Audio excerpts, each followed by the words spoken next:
Hey, good morning, and welcome to episode 94 of Talking to Artists. So, I am pretty excited about this one. This is actually the beginning of a series of 7 interviews I'm going to be doing with Stephanie McLean and a group of artists that she's part of called the International Art Alliance. And so, they are actually located in multiple places around the world. They are working on a body of work that's going to be a collaboration. Each piece gets sent to each artist. So, I'm super excited to hear about how she manages that. So I'm just going to jump right in here and bring Stephanie on because I believe that she has joined us here. Oh, no, maybe she hasn't. Oh, there she is. She's joined. Okay. All right, let me just invite her here. Oh, my God, you'd think I'd be better at this. 94 episodes, you'd think I would have had it together. Hey! Hi. How are you? I'm good, thanks. How are you? Good. You know, it amazes me too. I kind of think, I have a couple that work really smoothly, and then it's just like, just to keep me humble, I have some that are just like, yeah, whatever. It's just not working. The technology is not working. You know what? I'm sorry. I forgot my earbuds inside, so I hope you can hear me okay. Yeah. No, you're good. Good. No, that's awesome. So welcome. Thank you. I'm excited to talk about collaboration and things like that. But actually, what I'd love to talk about first is maybe kind of how you started. I understand you're a musician and a performer before, well, I don't know if you're before an artist, but that's your inspiration. So maybe you can talk to us a little bit about your journey. Sure. Okay. Well, so I feel like I've been an artist all my life, whether it's been, a performing artist or a visual artist, just because I've always had this need to express, like many artists, I'm sure, right? That's what sort of keeps them going. So in terms of my journey, I guess it started off really in theater, growing up, just children's theater kind of thing. And then it moved on to singing because I got, a singing role, I think in a musical theater production when I was really young. And so I thought, okay, I'm going to be a singer. And so I went to school. I went to Concordia for that, for singing, actually for piano first, because I got in as a piano player. It was so weird. When I went to university, I actually wanted to go into the theater program because I thought that's where all my talent really is. Absolutely. I totally get you. Oh yes, I'm going to be a thespian. And so, so it was a shock to me, and my ego was quite bruised when I didn't get into the theater program at Concordia, but I did get into the music program by playing the piano, which I felt was like not one of my fortes by any means. I got in playing Scott Joplin's The Entertainer. Mind you, I played it well because I had played it for so many years. So anyways. I have to say, I'm sorry to interrupt you, but I have to say that I think that your story so far is hilarious because it's exactly my story. Really? Like, doing theater when I was really young, doing musical theater and solos and stuff, and singing all through kind of high school and stuff. I don't actually read music, so the only song I can actually play on the piano is Scott Joplin's The Entertainer.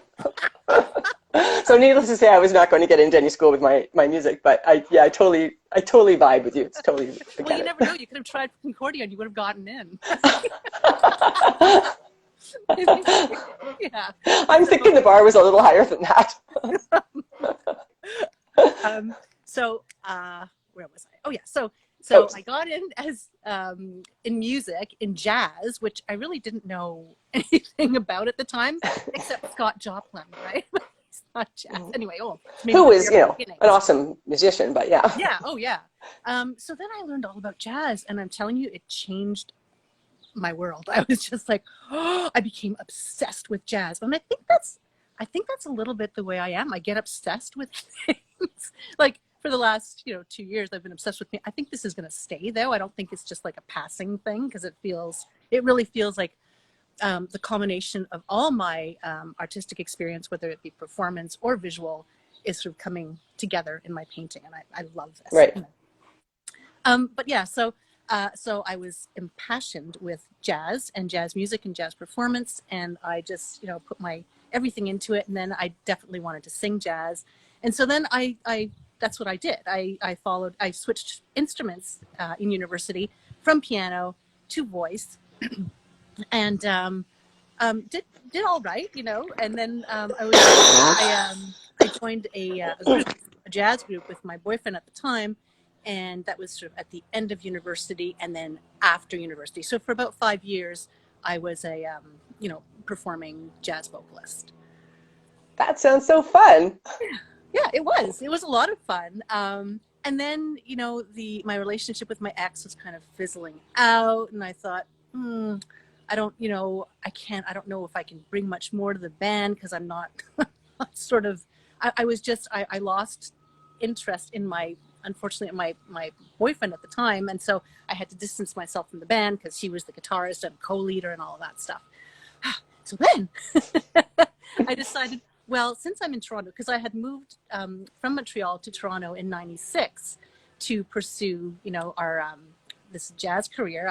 We had a second album that we were recording in Toronto, and that was sort of right when my ex-boyfriend and I were on the outs, kind of thing. So then I thought, well, what am I going to do? Toronto's like really expensive, way more expensive than it was to live in Montreal at the time. And I thought, well, yeah, and still is. Yeah, it is. It is. I thought I was gonna have to bite the bullet and get a job, right? An actual either part-time job or full-time job or whatever. So I did. I went to RBC Visa as a customer care associate, and that's where I met my husband. So I think everything happens for a reason because he is. Well, and my husband works at RBC as well. Wow, that's impressive. I know, so weird, huh? Lots of parallels here. Yeah. So I met him there. He's also a guitar player, and he was into jazz, and he still plays guitar. He still gigs, on the week, when he can. Now it's been COVID for the last 2 and something years, so he hasn't done much there. But and he's just so great. Like he is my muse, my confidant, my assistant at my shows. He's just amazing. I wouldn't be doing this if I didn't have his support, really. And do you still perform with jazz with him? No, no, not really. I sing in the shower and in the garage at night. I'm sure people love me around here. But yeah, I don't really. I still love singing, but it's not something that I have to do. Yeah, it's interesting too that I've always sung as well, and same thing, I sing all the time. Not where anyone can hear me, but it was interesting how you start to lose your voice if you don't keep it kind of practiced and tuned up. And I had a few years ago, I had this lump in my throat, and I went to the doctor. He goes, "Well, what made you think that there was something here?" I'm like, "Because I can't hit my notes anymore. Like my brain knows where I need to go, but I can't actually physically hit the notes. I'm a little bit off, right?" And it was driving me crazy. And so it ended up, everything got resolved. There was no problems or whatever. But I remember being so thankful. It's like, oh, I can actually sing on key again, because that was really stressful and horrible. I know. I think because I'm 54 now, and I think in the past 2 or 3 years, I've noticed the same thing. And I don't have a lump in my throat, but it's just I can't hit those high notes as well anymore. Not with the full, whatever. Not with as much strength, or I can hit them, but it might sound a little very thin. Oh, yeah, mine are super thin. I used to be mezzo soprano. There's no way I can do any of that anymore. Yeah, I mean, I was mezzo soprano. Oh, yeah. Anyway, so that's kind of, and in terms of painting, I guess I started, I've always sort of dabbled in painting because I've always enjoyed it. But yeah, I'd say in university, I was painting a little bit. And then when I met my husband for the 2 years prior to our wedding, I was doing a lot of just painting at home and stuff. And I remember I was painting flower pots. I painted all our wedding invitations. That was kind of my little, my creative outlet then.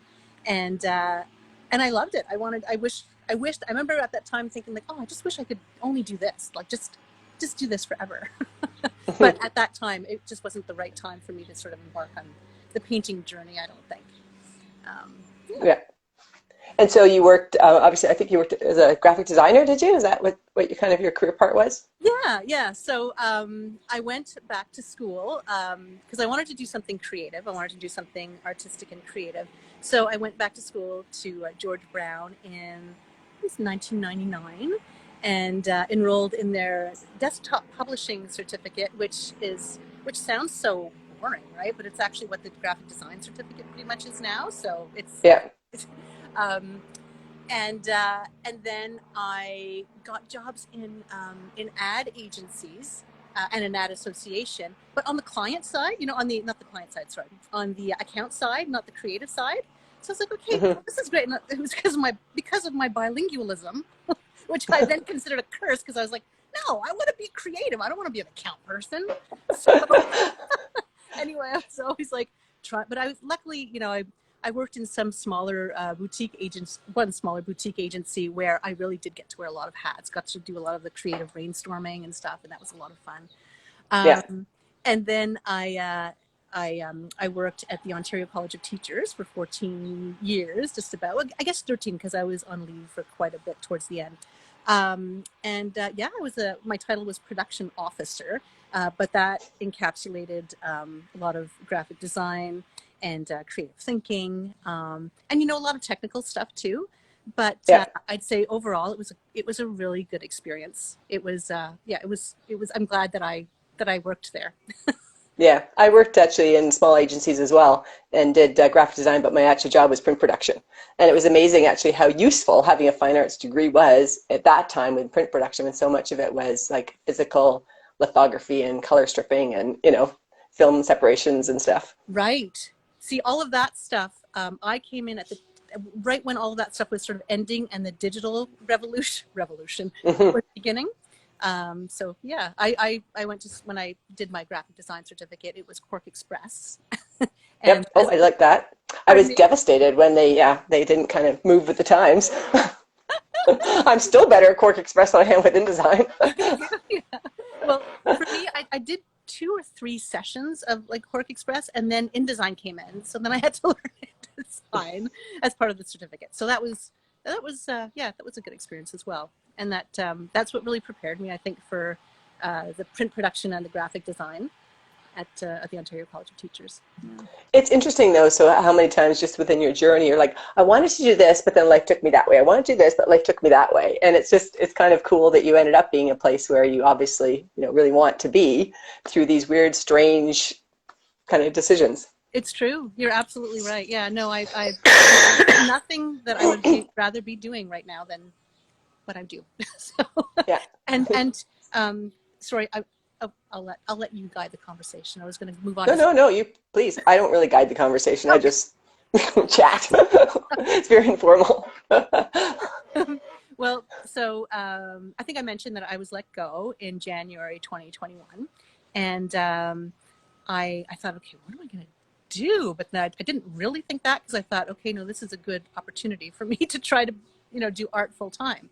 And so I embarked on that journey, and I thought, well, but how am I going to sell my art, right? Like, I have no idea, and it's COVID. Like, what am I going to do? So I enrolled in this course on, how to sell your art online. There were tons of them at the time, right? Yeah. And met this amazing group of people.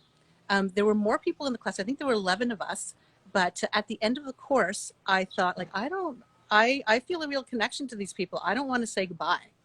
I want to actually work with these people. And so I asked them, like, would you guys be interested in doing a group show? So that was, the original idea was a group show. And Denise, right away, she's like, yeah, that'd be awesome. Let's do it. I'm like, yes. Yeah, she's awesome. She is. She's fantastic. And so then we met quite a few times weekly, via Zoom, and decided, like, well, a group show is a great idea, but we have to have like some kind of project. We have to have some kind of, theme that is woven throughout. And so, we came up, it might've been Denise who came up with the idea of palimpsest, which is basically a document that has several layers, or on which several people have worked, but that still shows visible traces of those previous layers or marks. So we said, yeah, that's cool. That sounds really cool. How are we going to do this? Cheryl's in Australia, Lara's in the UK. Oh my gosh, this is going to be crazy. And so, again, Denise, smart woman, said, I think we should have a pilot project. And we were all like, yes, we should have a pilot project.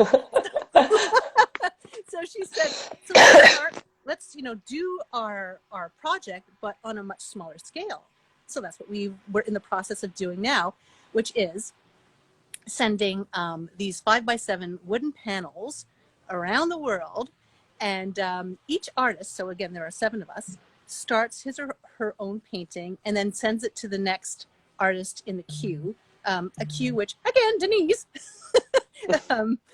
created. A queue, not a queue, but, you know, a list that Denise created. So, or an order, rather. So that's what we're in the process of doing, and we're almost done. So none of our pieces have all 7 layers yet, but I think one has 5. So we're in the midst of wrapping it up and talking about the next phase of our project, which will be. So you have so you have 7 pieces that are actually in transit at all the time. So each person started one, and each one is moving. Exactly. And is the order the same every time? No, it's different. We deliberately did it that way because we were like, okay, this is not fair for Stephanie to always be last or first or, you know, second or something like that. So yeah. So no, we Denise, not we. I'm gonna, you know, give credit where credit is due. She rearranged the list to sort of, you know, have it be that, you know, different people work on different layers at different points of the painting. And did you talk ahead of time about what the concept was? Or because I know that because I'm interviewing all 7 of you, so you're the first of the 7, which will be really fascinating. Thank you. But also the work is really, really different. Like it's kind of going to be very interesting to see how Ross's colorful, almost like blobby organic shapes are going to fit with, you know, Julie's sailboats and stuff like that. I know. It's amazing. It's so cool. Every time someone unwraps it, it's like, I made a joke, I said it's like Christmas, but it is. Every time someone does an unboxing, we're all just peering into the camera. My husband said, yeah, maybe don't put your face so close to the camera next time. But it's hard when you're on a Zoom, right? What it looks like. So everyone's eyeballs are on the screens. But it's such an amazing project. It really is. And yeah, we at the beginning of COVID, I know Lisa Hickey and I decided we were going to do this COVID collaboration. So the same kind of concept. We were both in the same studio, but we weren't able to be in the studio at the same time because of the COVID restrictions. And so we decided to work on a 48 by 48, which maybe was our first mistake, because it was kind of, you know, it was kind of intimidating. But I found it was really hard to really let myself be loose because I was so conscious of what she'd done and being respectful of what she'd done and not covering up too much of her stuff. And then, you know, our styles kind of, our work looks really great together, but when you're actually working on top of it, and then it was supposed to be experimental, and sometimes it worked, sometimes it didn't. How did you kind of get through that barrier of being afraid to piss people off when you kind of covered over stuff that they'd done? We're not. Honestly, we're not. Oh, I thought you were going to give me the magic answer I've been looking for. No, almost every Zoom, we're like, oh, but I wanted to leave room for the next person. You know what I mean? And we all have that same comment. It's just like, oh my gosh, I didn't want to take up too much real estate because I was conscious of the fact that, you know, Ross and Julie have to come after me, sort of thing. So yeah, we're and so I guess that's why you're doing the pilot project, I guess, right? To work through some of that stuff. And are your final pieces going to be 5 by 7, or is that just really to keep it from being too precious? So the final pieces, so this is just the pilot phase, like the trial phase. I'm going to advance the phone. I'm going to bring the phone closer because there's a little bit of wind. So no, the actual project is going to be on 20 by 24 wood panels, cradled wood panels. So we're looking for funding. I've approached UPS. I've approached a couple of different couriers and Canada Post to try to, you know, give it to see if we can get some kind of a bursary or sponsorship, but no one's answering me. You know, right. I try.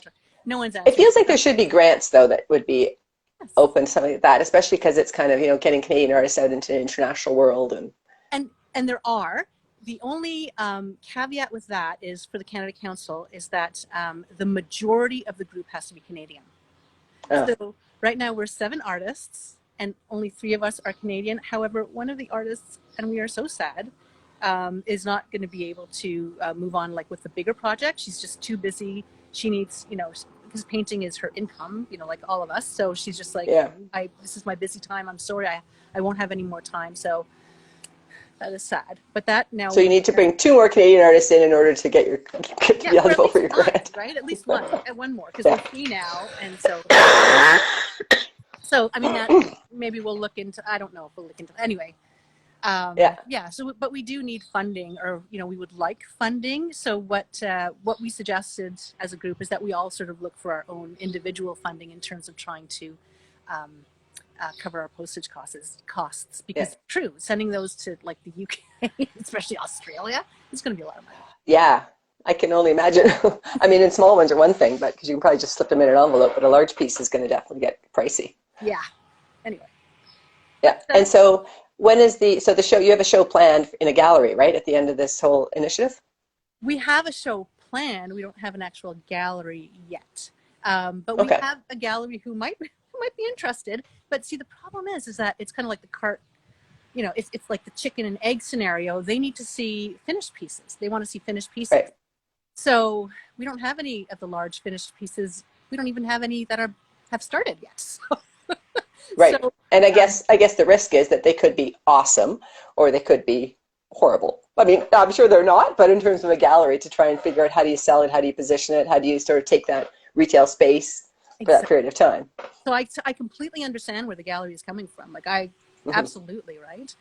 So yeah, we'll see. We'll see what happens with that. But we're gonna keep on, knocking on doors, and at that same gallery also in Vancouver, we're gonna try to get our show happening there, just because because that particular gallery is a public gallery, and it's I guess public galleries are kind of more like museums, if I'm not mistaken, and where they like this kind of project.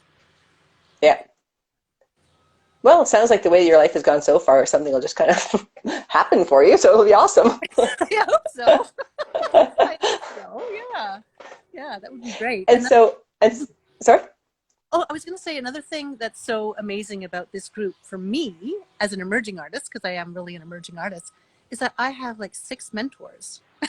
It's fantastic. And they're so nice and so generous with their knowledge and their time. And so, yeah, I'm in a great situation. Oh, that's awesome. I think that's great. I love kind of collaboration, and that whole rising tide floats all boats, which I always quote. But I do think that that's really helpful for organizations and for people, and for kind of just to be able to kind of, I don't know, have a network that you can rely on that can help you out when you need it. Yeah, I completely agree. Yeah, and I'm there for them too, like in any way I can be. Well, I think different people offer different things in a relationship, right? Like, I mean, just because you're an emerging artist and they're maybe more established doesn't mean you've got other experiences and life experiences that you bring to the table, right? Yep. And some of it is just the support, I think, of being able to say, yeah, you can do it. And I think the other valuable thing I always find with being surrounded by a group of other artists that you have a close, trusting relationship with is you have the ability to get that really good, solid critique from someone when you're struggling with your own work. And they can be honest, but not painful. And specific enough that you can actually use that information to kind of move your piece along. Absolutely. I completely agree. Like one piece of advice that I was given by Denise, and Denise's husband, actually, because I went to see her at the Artist Project where I saw you as well. Yeah. He said, Denise and I were talking, and we think you should go bigger. And I thought, yeah, you're right. You're absolutely right. I should go bigger. Why am I confining myself to 16 by 20 or, even 24 by 24? Go big home. Well, I think some of it's a process, right? Like, because I remember painting my first 24 by 36, and it was just like horrifying. It was so huge, right? Yes. And now it's like, oh, I have a hard time being that small now sometimes. It's like it just changes as you do more and as you get more experienced, and I think as your brushstrokes change depending on what you're working on. Yes, and I agree with you. It's actually much easier for me to work larger than it is for me to work small. So I'm glad that I was given that advice. For me, it's that in-between size I have a hard time with. Large I'm good with, like 36 by 36 plus, or the small little 6 by 6 or whatever. It's that in-between sizes I seem to struggle with. Oh, I love your art, by the way. It's beautiful. It looks like it's raining stars in back of you. It looks like there's a star shower there. Yeah. Really this one actually has such great wood grain, so I haven't covered a lot of this one because the wood grain is awesome. I can see the wood grain. It looks great. Yeah. Thanks. Again, I'll try not to get too close to the camera. Okay, that's weird. And so you primarily do musicians and jazz. I think I see a lot of jazz musicians and like Ella Fitzgerald and as your muse and stuff. Is that Is that something you think you're going to continue with, or you just are still kind of playing with it until it's exhausted, or? No, I don't think I'm going to continue with that. No, I'm saying that because I've actually started a painting, which is going to spur a new series for me. It's going to sound really hippy dippy, but but I like astrology. I'm into astrology, and I like the occult, and I like the divination. I like all that stuff. To me, it's a big mystery, and it's really cool when it actually when they actually predict the correct things. Anyway, but so I'm doing paintings, a series, actually 4 paintings, sort of based on the different elements of astrology. Water, fire, air, and earth. And Oh, cool. And I'm so looking what's your sign then? I have I to don't ask what your know sign is now. Pardon me? What's your sign then? Oh, Cancer. I'm a water sign. Cancer. Sign. Yeah. Yeah, I'm an Aquarius. My sister and my dad are both Cancer, very homebodies. Oh, yes. Very homebody. Yeah. My mom's an Aquarius and my son's an Aquarius. That's funny. It's... I do find it interesting. I remember years ago there was the when they were sort of matching your astrology sign to your best love sign or whatever, right? And I remember kind of reading through it, and it's like, oh, Aquarius and Taurus are one of the worst matches in the astrological universe, and my husband is a Taurus. So, but I'm like, well, we've been married for over 30 years, so I guess we're good. Yeah, I mean, a lot of it is bullshit. A lot of it is BS, right? A lot of it is just like whatever. In terms of the compatible signs, I don't know that that's true, because I don't know. They say that Cancers and Scorpios are really well matched, and my husband is a Scorpio, and it's true. We're really well matched. But then I have friends who are different signs, and we are like really good friends. So, yeah. Yeah. Yeah, I have tons of, it's interesting too, because I have tons of Scorpios around me as well, but then there are other signs that I just don't think I know hardly anybody of that sign. Right. So it's kind of, so there must be something to kind of attraction in terms of the types of personalities that you're kind of attracted to, and maybe they fit something that's missing within your own kind of personality or needs or whatever. They complete you. Yes. Anyway, so that's my new hippy dippy series. I think you need to talk about it a little bit more seriously than that, Stephanie. Okay. All right. Smile. Don't laugh. I'm just kidding. Yeah. Well, that sounds like fun, though. Yeah, it is fun. It is fun. It's and I love faces. That's the main thing. So I love jazz. I love music, and I will still probably do other jazz musicians. But right now, I'm sort of fixated on this series that I want to do, and I really what I really love painting is, as I said, faces. I just find they hold so much. And eyes. I love painting. I just they draw me in. Portraits draw me in. Painted portraits draw me in. And portraits that like that aren't realism necessarily. I have a lot of respect for realism, a lot of respect. I prefer portraits that have more expression, in terms of Yeah, no, I get you. I'm a bit like that too. And every once in a while, I've told this story before, but about a couple of years ago, I thought, well, maybe I should just make sure I can actually still paint realistically, because, I always do abstract and stuff like that. And, did a bit of stuff. I'm like, yeah, that was really boring. I don't think I want to go there. Like, I like the freedom and the looseness of not being have to adhere to being representational. Yeah, me too. I am representational, but I like the. But not really. Like the colors you use and stuff like that. It's more, I'd say, what's more impressionist than. Yeah. Someone described it as sort of straddling abstract. It sounds very straddling abstract impressionism and abstract expressionism. I don't know what. Yeah, I can see that. It's expressionism of some sort, I guess. Yeah. Which all art really should be, right? Right. That's right. No, you're right. Sorry, I'm trying not to cough on you. You're feeling better though, right? I'm feeling better, yeah. Just this chronic cough just keeps, And the terrible thing, the more you think about not coughing, the more you need to cough, right? Yes. Especially in public, right? Especially in public when you're not wearing a mask and people are walking around, you go, oh shit, they're going to think I have COVID. No, I wear a mask all the time because people are always like, especially like a couple of years ago, because I had pneumonia just before COVID hit, so I was coughing already, and I felt like a pariah. I couldn't go anywhere because people would look around at me. I'm like, no, I'm not COVID, honestly, not COVID. I can't believe it went 2.5 years and didn't get it, and now I've got it, but it's just over it now. Oh, I'm glad.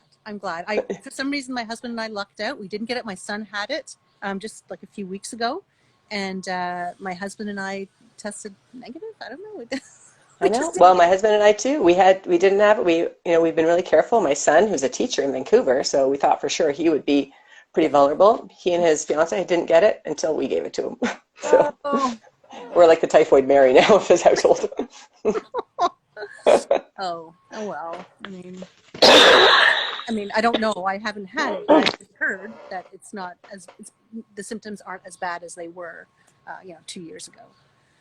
Yeah, I think well, everyone seems to be a little bit different. Like within our group that all got infected at the same time, the symptoms are quite varied. Yeah, So probably depends on our physiology. yeah, probably. I Yeah. guess I was the weak link to begin with, so I got it the worst. Oh, but I'm glad you're feeling better. Yeah, no, I'm good. I'm good. So the other thing I wanted to talk to you about, because I always find them fascinating, and is the fact that on your website you have a couple of NFTs. Oh So yes. talk to me about that and how you decided to do that and what that process was like. Okay. So I'm I so I'm in yet another course on how to sell your art online. This one is actually a really good course. And it's very NFT heavy because the instructor is a photographer, and he's been selling a lot of NFTs on the blockchain. So I thought, you know what, I want to do an NFT with one of my musicians, right? Have him play the bass, and have a soundtrack with the bass line going, kind of thing. Sorry, I was thinking of one of my paintings in particular, and I mentioned this to the instructor of the course. He said, "Yeah, but then you're gonna have to do a lot of Photoshop, and you're gonna have to sort of separate the arm and the fingers and all that." And I'm like, "Oh yeah, that's gonna be a heck of a lot of work." And can I really do that? Because there's not a whole lot of definition between where the body is in the background. It's Well, necessarily that's what I've always thought too. It's like I like the concept, but I don't know how do you actually physically do it. exactly. So he said, well, why don't you just forget about that and just add music to it? So I'm like, okay, I could do that. So I didn't go ahead with that one. But then um, I mentioned that I was finishing up my Ella painting, and he said, oh, I really like that. He said, why don't you sell that as an NFT? And I said, well, what, would I have to get her lips to move, like to sing? And he goes, no, just sell it as an NFT, like a painting NFT. I said, oh, like without any special effects? He said, yeah. Okay. So I tried. It never sold, but I did try selling it, so marketing it on Twitter, along with two other musician paintings that are also 24 by 24s. And so I did a lot of marketing for it, but they never sold. And I guess maybe I may have given up too early. And I guess I can go back in and try to sell them. Maybe I was selling them at too high a price point. I don't know. But I did want to make sure that that whatever blockchain I sold them on, it was the least offensive in terms of pollution and the environment. Right. And so I decided to go on the Cardano blockchain, which is one of the least, the least, the most eco-friendly, I guess. The least Right. eco-unfriendly. Which is kind of interesting because I think originally when people were doing these, it kind of thought, well, it's a great way of sort of having art in your home and appreciating it, but it's not such a burden on the environment because you don't have the canvas and the paints and the chemicals and stuff. And then when you actually look through it, you're like, well, it's actually not such a great environmental decision. So I don't know. It'll be interesting to see if that takes off or not. Yeah, it will be. Well, I think it is. I'm sorry that, of course, yeah, someone's clipping their grass. Can you hear me okay? Yep. Yeah, okay. I think it is. I think it actually already is. But what seems to be selling the most in terms of NFT art are these little like apes smoking doobs, like weird bunnies. Yeah. I'm just like, I don't get it. But then I'm told that no, those are kind of gifts to people who buy bigger NFTs, or to people who buy tickets for an event. They get this free gift as like an ape smoking a joint. I don't understand that obsession like that. Just all of that. But Well, maybe you're just not the target market for the dude smoking ape. yeah, I'm just like, okay, Ella Fitzgerald and this stoned monkey. I don't know.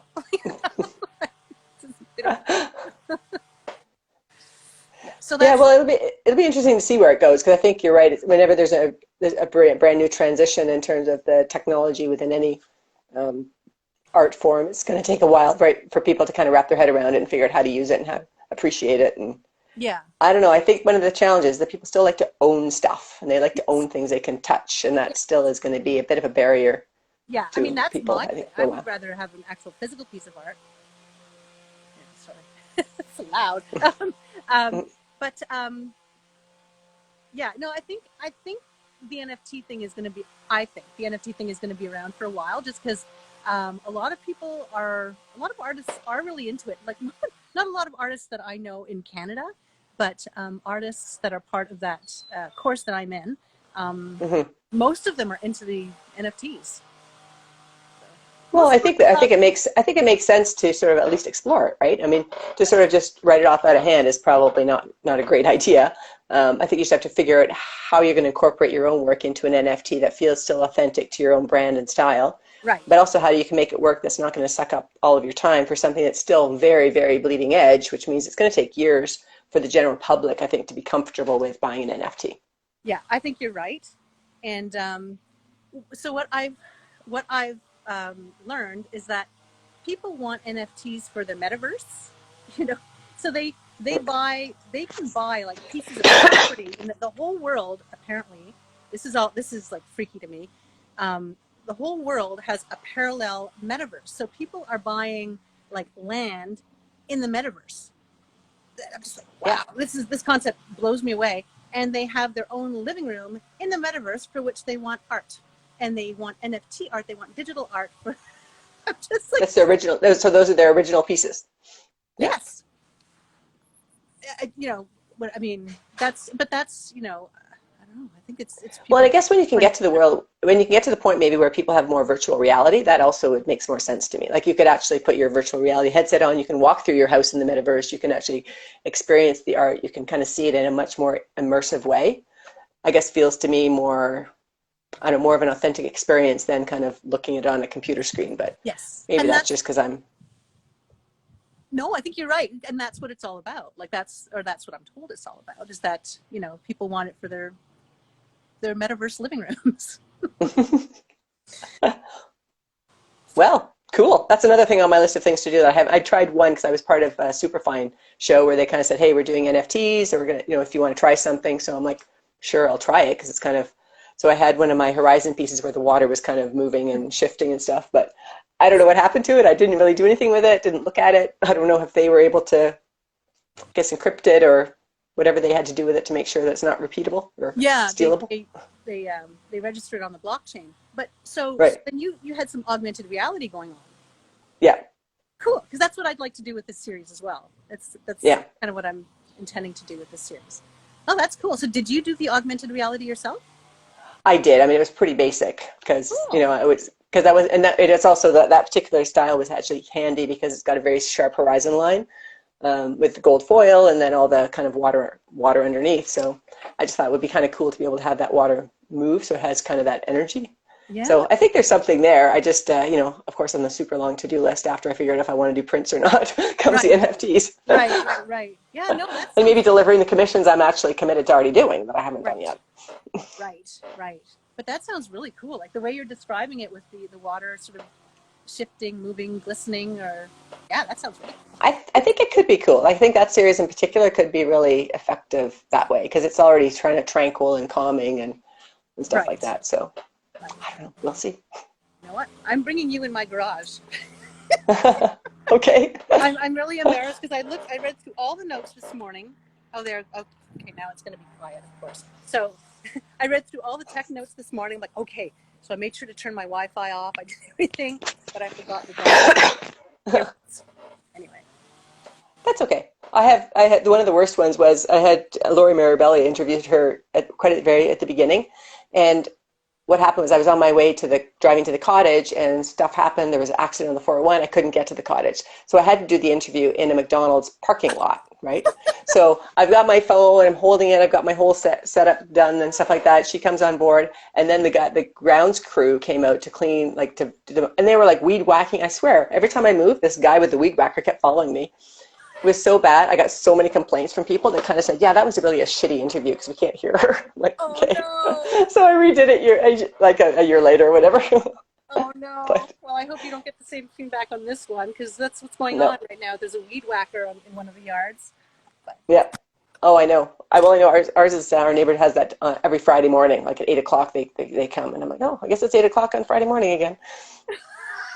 Oh boy. So this is my garage. Anyway, it's Cool. quieter in here though, at least. Well, much cleaner than my garage. Oh, I don't know. I'm not showing you Oh, everything. I know for sure. This is where I So keep. what's next up for you then? So next up for me is this Saturday I have a show at the Kensington Bazaar, which used to be called the Kensington Flea. This is gonna be my first time doing it. It was inexpensive. I thought, why not? I'll give it a try, right? Hmm. And then the following weekend I have the same show on the Saturday, and then on the Sunday I have the Toronto Artisan Market at Trinity Bellwoods, and then the weekend after that is the Riverdale Art Walk. Riverdale artwork. That's right. Yeah. And the Sunday after that, I'm doing one of the pop-ups, Art in the Park. And then July, I don't think I have anything because I didn't book anything just because I wasn't sure what was going on with holidays, with my husband's holidays and all of that stuff. Then I have a show in August and then some stuff in September as well. Oh, sorry, something big that's going on with me. And I'm sorry that I hope I'm not taking up too much time. But I applied for this show called Jazz Music Plus Art. I saw it on Instagram. I'm like, oh, jazz music. I think I'm going to apply for this. Seems like you. Yeah, it kind of seems like I might.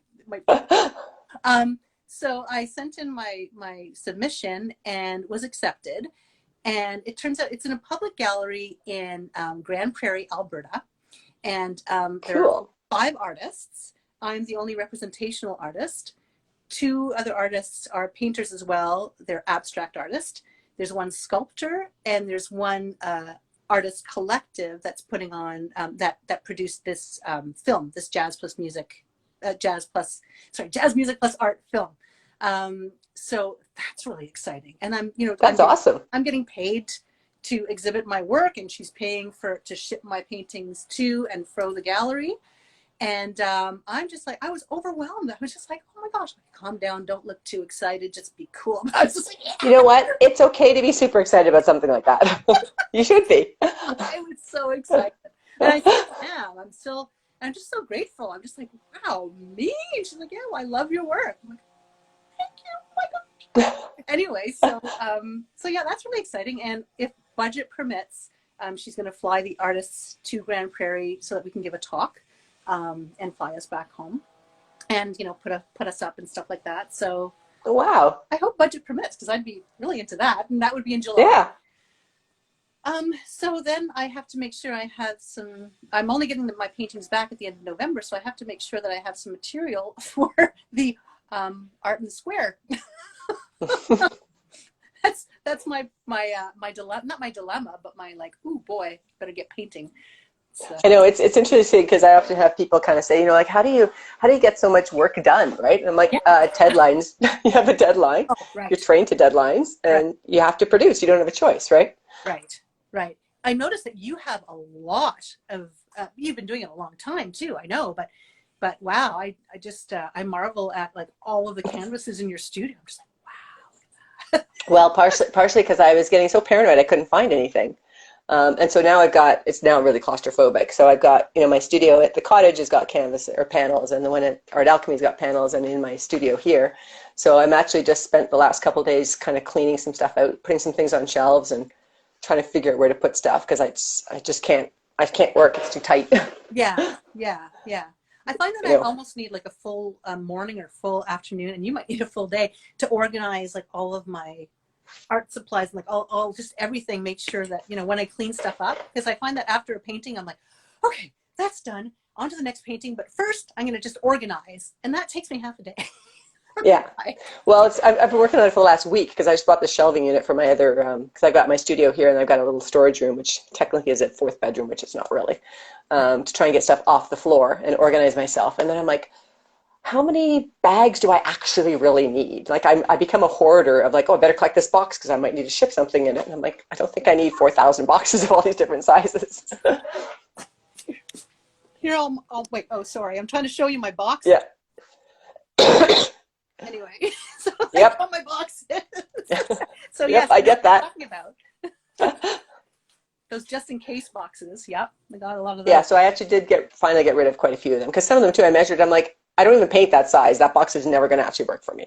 Like I think I can safely get rid of that one. But then you might need cardboard to create another box for smaller paint.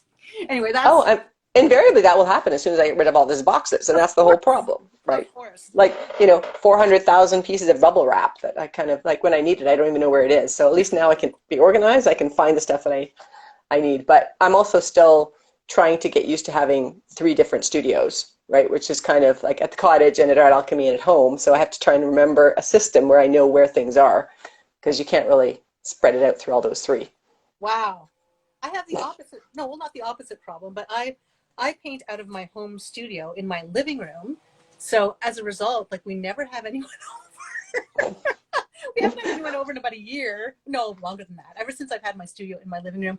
Before that, I was sort of painting on the kitchen table, and all my art supplies were in the sunroom, and it was working fine. But then I went bigger, and I needed more space. So Yeah, I'm kind of looking for a studio, but kind of not, just because I can't really afford it right now, and the living room's working fine for me. But I am very aware of those artists who really need like another studio. So I'm on the constant sort of lookout for spaces that could be art studios, like for not just for me, but for other artists as well. Yeah. It's a huge classic ongoing challenge in Toronto. Right. And partially it's just finding the space is one thing. Finding space that's a reasonable price is another thing. But then invariably those spaces are slated for development, and so you're given kind of month and a half, you're out. That's right. Yeah, I know. I heard about that. That's not great. But No. I think I mentioned I did speak with someone at the YMCA at their flagship location, and anyway, they have a room or some rooms there that they could dedicate to artist studios. That would be very cool. That's a possibility. Cool. And that kind of transitions into, I just want to, I should have mentioned this right at the beginning, that you've decided to join the Artist Network board. Yes. So I'm super happy about that, because I think it's great. I'm super happy about that too. So this is going to be my first board experience, so I'll try not to, I don't know. Well, it's very loose. Okay. I know. Like I put in I'm not a huge one for structure, so sometimes people find that great, and sometimes people find that super frustrating. So I guess we'll see. You seem to be pretty good with going on the fly, though, so I'm sure that'll be fine. Yeah, I think that's the way I roll. Yeah, that's the way I roll too. Anyway, yeah, so looking forward to kind of maybe that, helping artists with artist studios and stuff within the Artist Network is something that we've been talking about for a long time. And we used to actually have artist studios when we had the Hangman Gallery years ago. But again, rent prices kind of drove us out of that space. And when we were looking for our current space, that was one of our hopes, but it didn't end up coming to fruition, unfortunately. But right. To have like an artist gallery with artist studios above it or something like that. Yeah. One of the places we looked at, it was like an old house that could be converted into a gallery on the main floor and the artist studios above. But the location was such that it wasn't really conducive for an art gallery. Okay. So. Okay. Anyway, I mean, I love our little Leslie Grove gallery space. So do I. It's so charming. It is really charming. I was just talking to my husband. I'm like, I think I'm going to try to see if I can get a solo show there for my new series next year. I was like, oh, that'd be cool. Fun. Yeah. Yeah, it's fun to do that and to work towards something like that. Yeah, I need that, because otherwise I'm just like, oh, I don't know, maybe I'll do this, maybe I'll do that. No, I need something to work towards. I'm not like a very goal-oriented person, believe it, like, except for that. But I'm not good at planning my life. Like, I'm not good at planning my career, because I never know what's going to happen from one day to the next, right? So it's like, yeah, I'd love to right now just be able to sell my art and survive on that. But unfortunately, right now, I do need to pick up the occasional graphic design contract. It's what's going to help me do my art. So, Well, and that's the way it works, I think. It's a transition, right? I mean. Yeah, I think so. Anyway, believe it or not, we're actually out of time. Okay. But it has been wonderful chatting with you, and I really look forward to talking to Laura, Rose, Cheryl, Julie, Ross, and Denise again. I've already interviewed Denise once before, but yes, she's always fun. Yeah, they're great. This was a lot of fun. Thanks so much for having me. It was. Yeah, no, it's been great. It's been good to get to know you better since we'll be spending a lot of time together on the board. That's right. But also just it's kind of it was just sort of interesting. This kind of like these parallels were sort of just pretty wild. Yeah, I agree. It's neat. Yeah. Yeah. Okay, well, have a fabulous day, and this will be posted on my Instagram page, and I will also put it on Facebook and eventually on my podcast whenever I can find the time to do that. Yeah. I don't know how you do everything you do, but well, I don't. That's the problem. Anyway, thank you very much, Kate. Thank you so much. We'll talk to you later. Okay, bye-bye. Yeah, bye.